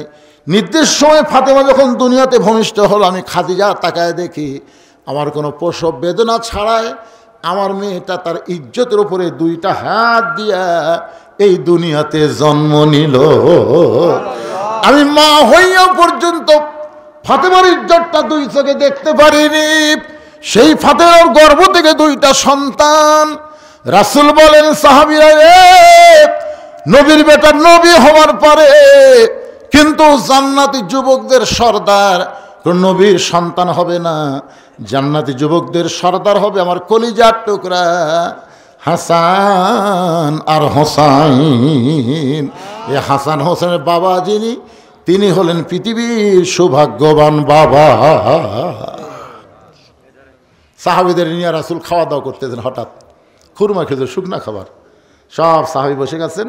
ডান পাশে আলীকে বসাইছেন, বাম পাশে ওসমানকে বসাইছেন, আর ওসমানের পাশে বসেছে হযরত উমর, আর আলীর পাশে বসেছে হযরত আবু বকর। আবু বকর আর উমর হচ্ছে রাসূলের শ্বশুর, সুবহানাল্লাহ বলেন, আর আলী আর ওসমান হলে রাসূলের জামাই। খুরমা খেজুরের একটা খাওয়া দাওয়া হচ্ছে, খুব আনন্দ নিয়ে। নবী আমার খুরমা খেজুর খাচ্ছেন, আর আলীর সামনে চট করে বিচি রাখতেছেন। আলী খুরমা খেজুর খায়, নিজের সামনে বিচি রাখে। এক সময় খুরমা খেজুর খুব খাওয়া হলো। রাসূল বললেন, তোমরা সবাই একটু দৃষ্টি করে তাকায় দেখো, আমার আলী জামাইয়ের খুব ক্ষুধা রে, একলা কতগুলো খেজুর খাচ্ছে, সামনে বিচির ঠিক। হযরত আলী দাঁড়িয়ে বললেন, আসলেই তাই, আমার শ্বশুর বাবা, আল্লাহ নবী যখন বলেছেন আমার ক্ষুধা বেশি, আমি আসলেই বেশি খাইছি, বেশি না খেলে বিচির ঠিক মুখের সামনে হয়।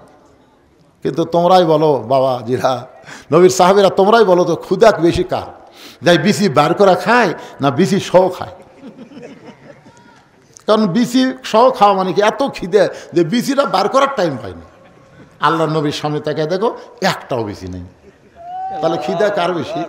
সঙ্গে সঙ্গে নবী দাঁড়ালেন, আলীকে বলেন, আয় আয় আয় আমার কাছে আয়।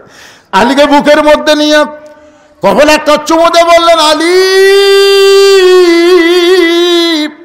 এই জুব্বাটা আমি তোর জন্যই রাখছি রে, এই জুব্বাটা তোরে পরায় দিয়ে ঘোষণা করলাম, আনা মাদিনাতুল ইলমে ওয়ালিও বাবুহা। লাইলাতুল মেরাজে শুধুমাত্র নামাজ না, নামাজ ছাড়াও আল্লাহ গোপনে রাসূলকে এমন কিছু দিয়েছেন যেখানে আল্লাহ জিবরাইলকেও রাখতে পছন্দ করেনি। আল্লাহ নবী দুইজনা প্রেম করেছেন গোপনা, মাঝখানে তো অন্য কারো জায়গা ছিল না। জায়গা যদি থাকিত আল্লাহর আরশে নিত, দরজার বাইরে আল্লাহ ব্রেক করাতো না। সবাই বলেন আল্লাহ নবী দুইজনা প্রেম করেছেন গোপনা, মাঝখানে তো অন্য কারো জায়গা ছিল না। কেউ কেউ তাফসীর কারক লিখেছেন এসে তাকে পানি গড়তেছে, শিকল লড়তেছে। আবার কেউ কেউ বলেছেন এই মেরাজের রাতে রাসূল যতক্ষণ আল্লাহর কাছে ছিলেন দুনিয়ার 27 বছর সময় অতিবাহিত হয়ে গেছে। বাজান, এই মেরাজকে নিয়ে বহু নাস্তিক বহু কথা বলেছে, বহু কথা বলেছে। একটা নাস্তিক বলেছিল এইটা কেমনে সম্ভব হলো, এসে দেখে পানি গড়তেছে, শিকল লড়তেছে, এটা বিশ্বাস করা যায় না। এর মধ্যে 27 বছর কেমনে পাড়ি দিল। এই কথা বলে বউকে মাছ করতে বলে নাস্তিক গোসল করতে গেছে। গোসল করবার যা ডুব দেওয়া নবীর মধ্যে আর পুরুষ নাই, নারী হয়ে গেছে। ওকে এক নাবিক নিয়ে যা বিয়ে করছে, বিয়ে করে বাচ্চা কাচ্চা হয়েছে। বাচ্চা কাচ্চা বড় হয়ে গেলে আবার নদীতে গোসল করবার আইছে। গোসল করে আবার কোথা দিয়ে লাভ দোটা দেখে সে আর নারী নাই, সে পুরুষ হয়ে গেছে। সে আবার কাপড় চুপনে বাড়িতে এসে দেখে বউ তখন মাছ কুটতিছে। বউকে কই খেরে কি কই কি এইদিকে বিয়া হলো, সোল পড়লো, গাঁজা ঘুরি গল্প মারো। আল্লাহ পারে ইচ্ছা করলে সব কিছু, তোর কোন কথা ঠিক না? আল্লাহ সব কিছু দুনিয়াতে দিলেন। যাকাত দিলেন দুনিয়াতে, রোজা দিলেন দুনিয়াতে, হজ দিলেন দুনিয়াতে। নামাজটা আল্লাহ নবীকে দুনিয়াতে না দিয়ে কেন আল্লাহর আরশে নিয়ে গেলেন?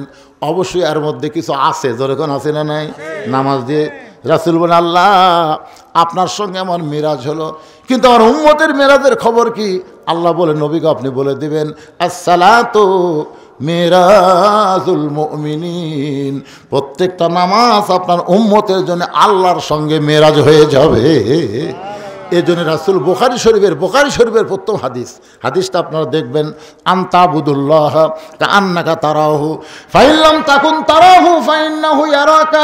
কোন আল্লাহর বান্দা যখন সেজদা দিবে আল্লাহ বলেছেন ওয়াসজুদ ওয়াক্তারিফ, সেজদা দেওয়া মাত্রই তুমি আল্লাহর এত নিকটে পৌঁছে যাবে।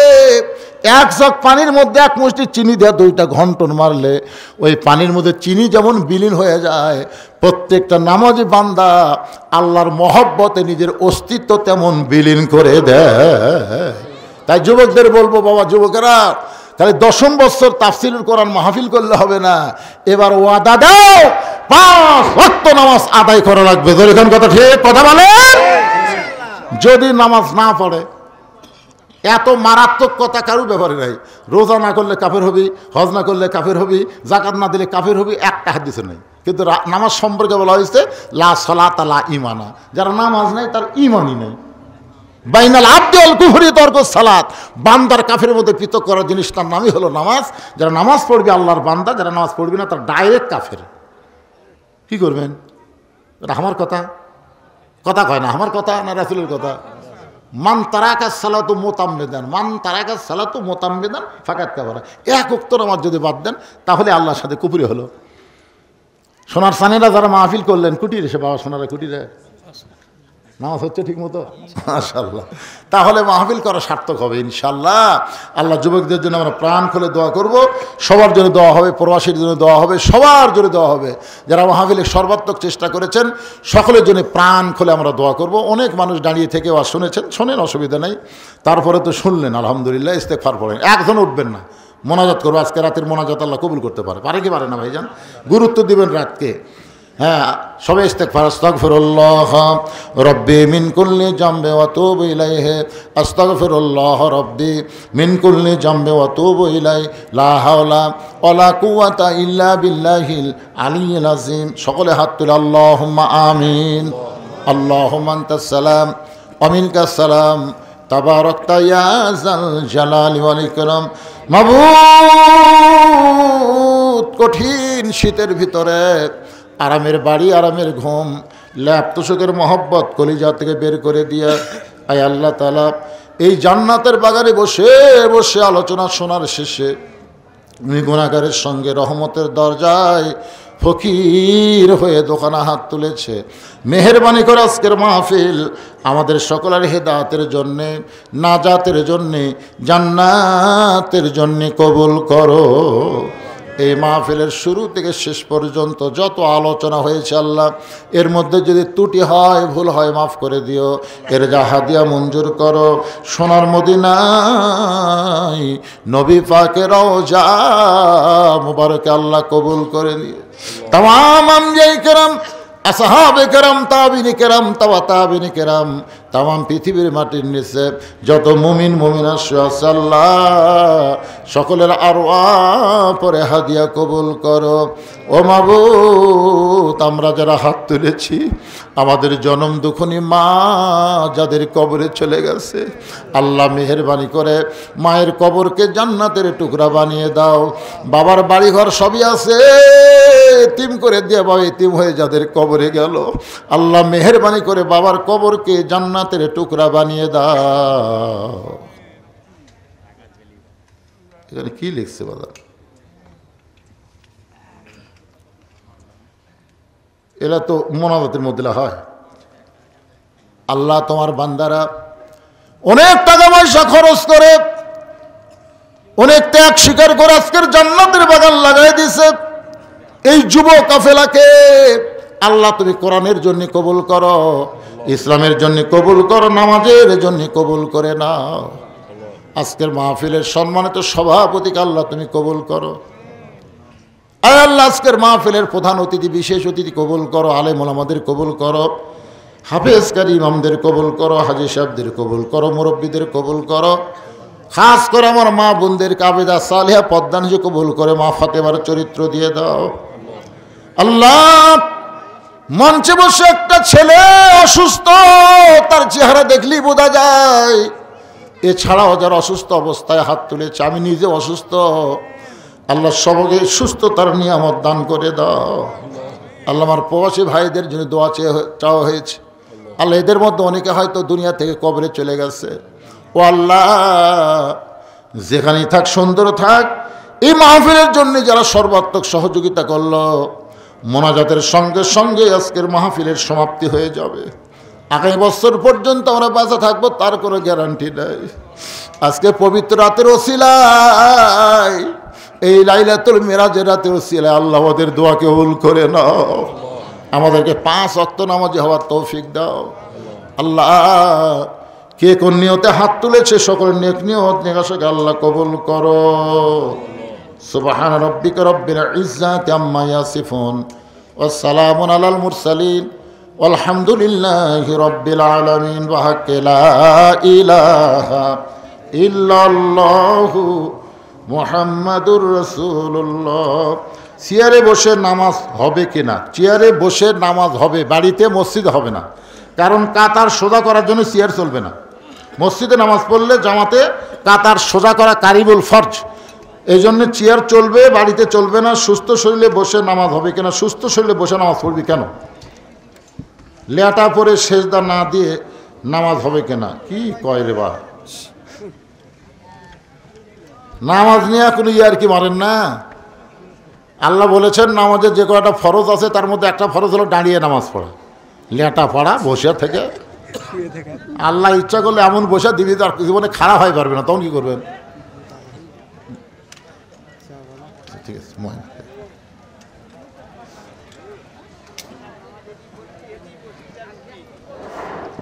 আলহামদুলিল্লাহ।